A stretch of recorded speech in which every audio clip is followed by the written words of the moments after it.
नमस्ते बच्चों। आज हम व्याकरण का पाठ 16 पढ़ेंगे जो आपके ऐसे 1 में आएगा। तो इस पाठ में जितने भी ऐसे 1 में आने वाले हैं, जैसे इसमें हम सबसे पहले पढ़ेंगे वाक्यांश के लिए एक शब्द। तो उसमें सारे 43-45 हैं, तो उनमें से 1 to 23 हम ऐसे 1 में करेंगे और बाकी जो बचे हुए हैं वो ऐसे 2 में करेंगे। तो आपको जो भी मैं पढ़ाऊंगी वो सारा आपको नोटबुक में लिखना होगा और याद करना होगा। इस बार जो टेस्ट होगा उसमें ये आएंगे, तो आपको अच्छी तरह से याद करने हैं। तो सबसे पहले हम पढ़ते हैं वाक्यांश के लिए एक शब्द। वाक्यांश के लिए एक शब्द का मतलब है कि हम कोई भी वाक्य जो कि उसमें बहुत सारे शब्द होंगे उनके लिए हम एक शब्द चुनकर लिखेंगे। तो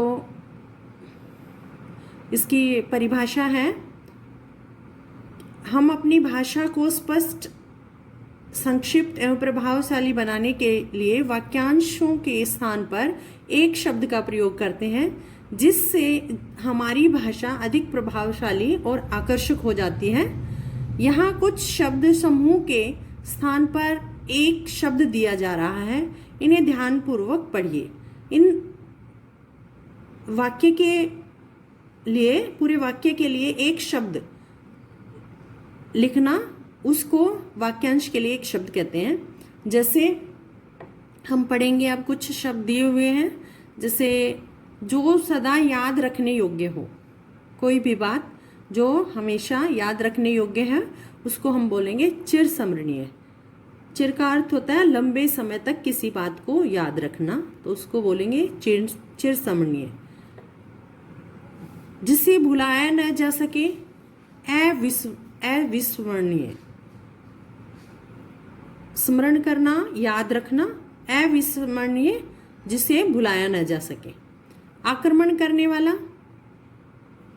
जैसे कोई भी किसी भी दो के बीच में, दो देशों के बीच में युद्ध हो जाता है, तो जिसने युद्ध किया है उसे आक्रमणकारी बोलेंगे। जिस पर मुकदमा चल रहा हो, यानी कि जैसे केस, कोर्ट वगैरह में केस चलते हैं, तो जिसके ऊपर केस चल रहा है उसे क्या कहेंगे हम? अभियुक्त। जो प्रशंसा करने योग्य हो, जिसकी कोई भी अच्छी बात हो, जिसकी तारीफ की जा सके, उसे बोलेंगे प्रशंसनीय। जो कल्पना से परे हो, जिसकी हम कल्पना भी नहीं कर सकते, उसे क्या बोलेंगे? कल्पनातीत। जो कल्पना से परे है उसे बोलेंगे कल्पनातीत। जो सबके मन की जानता हो, अंतर्यामी।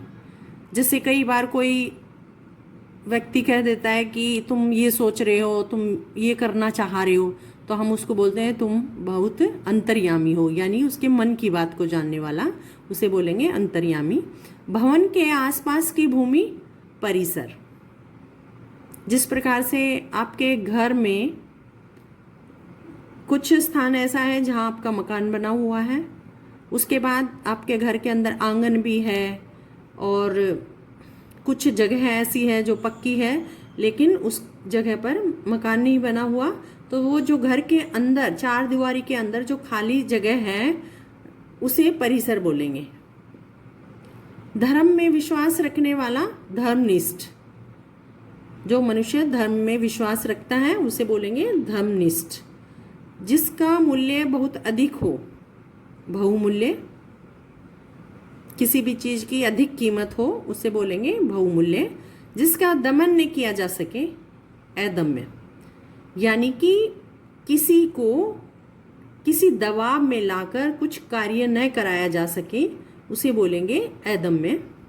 जिस पर उपकार किया गया हो, उपकार यानी कि भलाई की गई हो, तो उसे बोलेंगे उपकृत। दर्शन की इच्छा रखने वाला, दर्शनार्थी। जैसे किसी दर्शनीय स्थान को देखने की इच्छा रखने वाला, तो उसको कहेंगे हम दर्शनार्थी।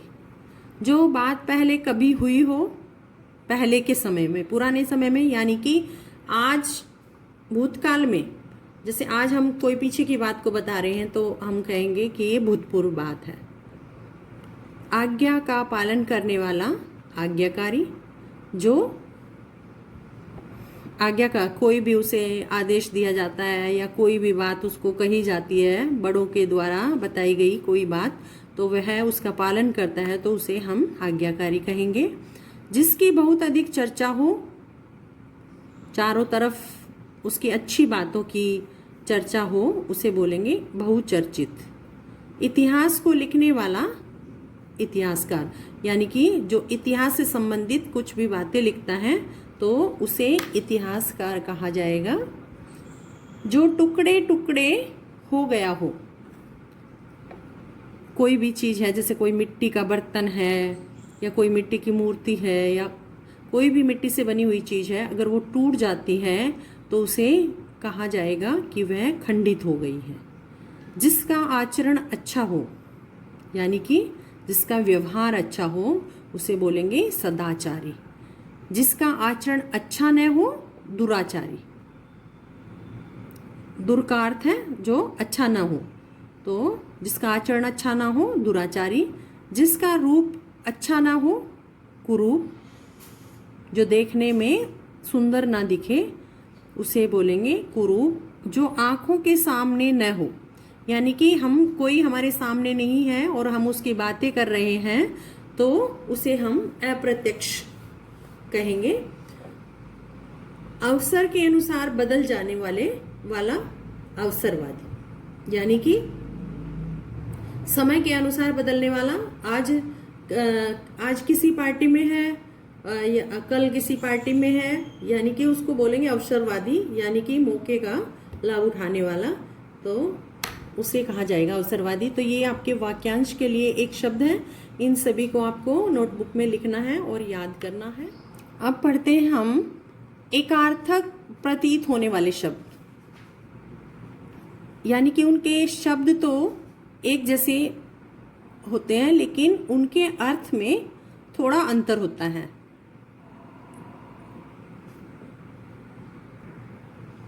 तो इसमें टोटल 20 हैं आपके, लेकिन 1 से 10 तक हम ऐसे 1 में करेंगे, बाकी बचे हुए ऐसे 2 में करेंगे। तो इसमें है, हिंदी में ऐसे अनेक शब्द प्रयोग किए जाते हैं जो अर्थ की दृष्टि से लगभग समान प्रतीत होते हैं, यानी कि देखने में ऐसा लगता है कि वो एक जैसे हैं लेकिन उनमें थोड़ा सा अंतर होता है। समान अर्थी होते हुए भी भाव तथा स्थिति के अनुसार इनका प्रयोग एक दूसरे के स्थान पर नहीं किया जा सकता, यानी कि थोड़ा अंतर होता है, लेकिन उस थोड़े अंतर में भी अगर हम उन दोनों को एक दूसरे की जगह पर यूज करेंगे तो वह सही नहीं होगा, गलत होगा। पाप और अपराध समानार्थिक शब्द है। पाप और अपराध देखने में लगता है कि पाप और अपराध का एक ही अर्थ होगा, लेकिन ये दोनों भिन्न हैं, एक दूसरे के स्थान पर इनका प्रयोग नहीं कर सकते। पाप का अर्थ है धर्म के विरुद्ध कार्य करना। पाप का अर्थ है धर्म के विरुद्ध कार्य करना, जबकि अपराध का अर्थ है कानून के विरुद्ध कार्य करना। तो दोनों में डिफरेंस है। तो वैसे शब्दों को देखेंगे तो सोचेंगे एक ही अर्थ होना चाहिए इनका, लेकिन दोनों में डिफरेंस है। पाप धर्म के विरुद्ध कार्य करना और अपराध कानून के। तो ऐसे यहाँ अनेक उदाहरण दिए गए हैं जो हम पढ़ेंगे और अपनी नोटबुक में लिखेंगे और याद करेंगे। जैसे दया, दया दीन दुखी पर पिघलना। दीन का अर्थ है गरीब, गरीब लोगों पर, दुखी लोगों पर दया आना, पिघलना मीन्स उनके ऊपर तरस आ जाना, उनके लिए हमें कुछ दान देना, इस तरह से दया का अर्थ है ये। कृपा का अर्थ है किसी की भी सहायता करना। जरूरी नहीं है कि वो गरीब हो, लेकिन फिर भी उसकी सहायता करना, तो उसे कृपा कहा जाएगा। तो देखने में दया और कृपा दोनों एक जैसे ही शब्द लग रहे हैं, लेकिन दोनों में डिफरेंस है। अगर हम दया की जगह किसी की सहायता लिखेंगे तो वो हमारा गलत हो जाएगा। तो इनको ध्यान से याद करना है आपको। फिर है मूर्ख। मूर्ख का अर्थ है बुद्धिहीन, जिसमें बुद्धि नहीं है। अनभिज्ञ, अनभिज्ञ का अर्थ है जिसे पता न हो, यानी कि उस चीज के बारे में उसको जानकारी ना हो, लेकिन उसे हम मूर्ख नहीं कह सकते। खेद, मन का खिन्न होना, मीन्स दुखी होना, मन से दुखी होना। शोक, मृत्यु आदि पर दुख प्रकट करना। कोई भी दुख का कार्य उस पर शोक प्रकट करना, यानी कि किसी की भी मृत्यु होना। आशंका, खतरा। शंका, शक होना। अब सुनने में आशंका और शंका एक जैसे लग रहे हैं, लेकिन आशंका का अर्थ है खतरा और शंका शक करना, संदेह करना। वेदना, दुख की वास्तविकता अनुभूति, वास्तविक अनुभूति, यानी कि खुद का स्वयं का दुख जो हमें अनुभव होता है। व्यथा, आघात से होने वाली पीड़ा, किसी भी चोट से होने वाला दर्द।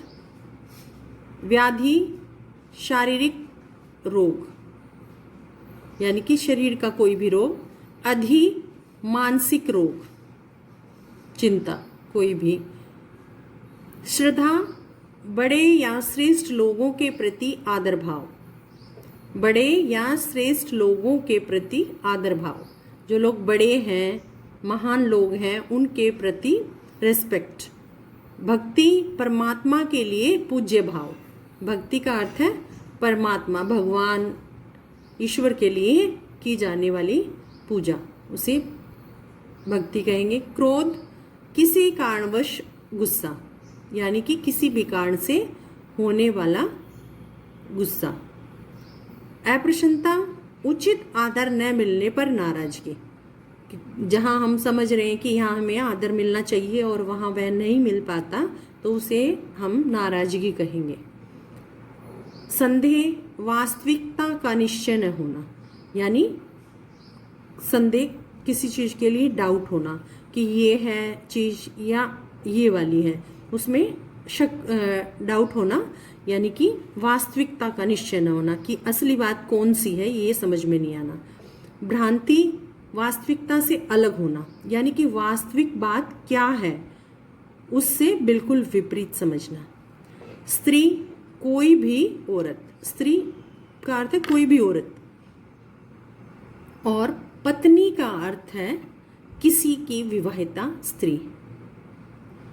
जबकि दोनों स्त्री हैं, वो भी स्त्री है, पत्नी भी स्त्री है, लेकिन स्त्री बोलने से समझ में आएगा कोई भी औरत, किसी औरत के बारे में बात की जा रही है। और पत्नी किसी की विवाहिता, किसी एक पर्टिकुलर पर्सन की विवाहिता। तो ये है हमारे 10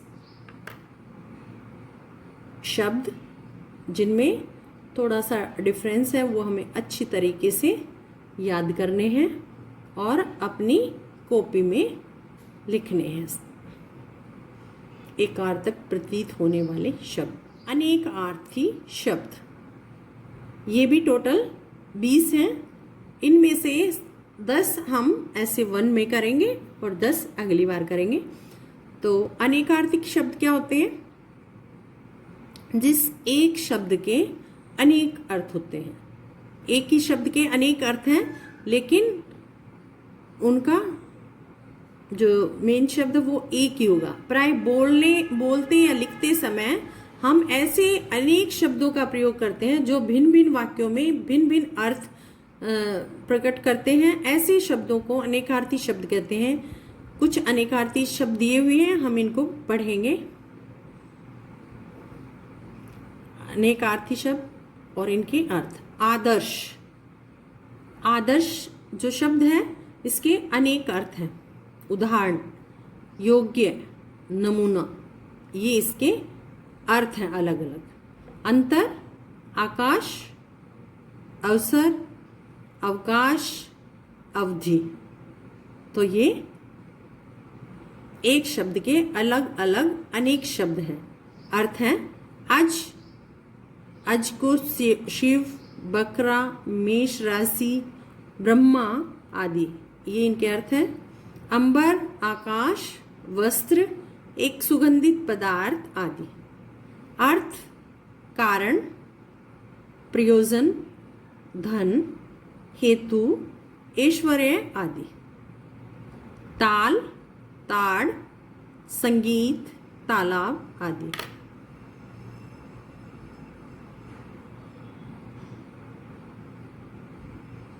और भी इनके अर्थ हो सकते हैं। उसके बाद है काम, पेशा, वासना, व्यवसाय, कार्य, कामदेव। कल, मशीन, बीता हुआ कल, आने वाला कल आदि। यानी कि इनके और भी ऐसे अनेक शब्द हैं।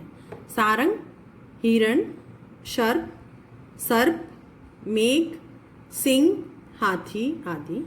शिव, महादेव, भाग्यशाली, देव, कल्याणकारी, मंगल आदि। तो ये शब्द जो हैं इनके अनेक अर्थ हैं। समरूपी भिन्नार्थक शब्द, यानी कि समान दिखाई दे रहे हैं लेकिन उनके अर्थ अलग अलग हैं। जैसे जब हम बोलते अथवा लिखते हैं तो ऐसे अनेक शब्दों का प्रयोग करते हैं जो बोलने में लगभग समान होते हैं, परंतु इनकी ध्वनि, जो इनकी बोलने की जो हमारा उच्चारण है, आवाज है, और लेखन में सूक्ष्म भेद होता है, थोड़ा सा अंतर होता है। इसी भेद के कारण इनके अर्थ एक दूसरे से अलग होते हैं। अतः इन शब्दों का प्रयोग करते समय इनके सूक्ष्म भेद का ध्यान रखना चाहिए। अब देखिए ऐसे कुछ शब्द हैं। अपव्यय, अपव्यय का अर्थ है खर्चीला। अव्यय, अविकारी शब्द। तो देखने में बोलने में एक जैसा सा लग रहा है लेकिन उनके अर्थ अलग हैं और शब्द भी अलग हैं, लेकिन थोड़ा सा अंतर है। अपव्यय और अव्यय, लेकिन उनके अर्थ अलग हैं बिल्कुल। अपव्यय खर्चीला, अव्यय अविकारी शब्द। फिर है अनल, आग, अनिल, वायु। स्त्री, प्रेस, स्त्री, औरत। अवलम, बिना देर किए, अलम, अवलम, किसी का सहारा। उपेक्षा, लापरवाही, अपेक्षा, आशा। कर्म, काम, कर्म, सिलसिला।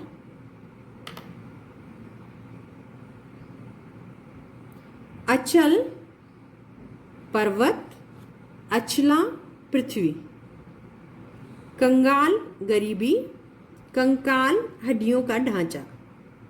वास्तु, मकान, वस्तु, चीज। काठ, काटना, काठ, लकड़ी। तो ये है हमारे समरूपी भिन्नार्थक शब्द। तो आज हम यहीं तक करते हैं। बाकी इस पाठ से जो बचा हुआ भाग है वो हम अगली कक्षा में करेंगे। आपको ये सारे अपनी नोटबुक में लिखने हैं फेयर में और याद करने हैं। साथ साथ याद करते रहना ताकि आपको फ्राइडे को जो टेस्ट होगा उसमें कोई प्रॉब्लम ना आए।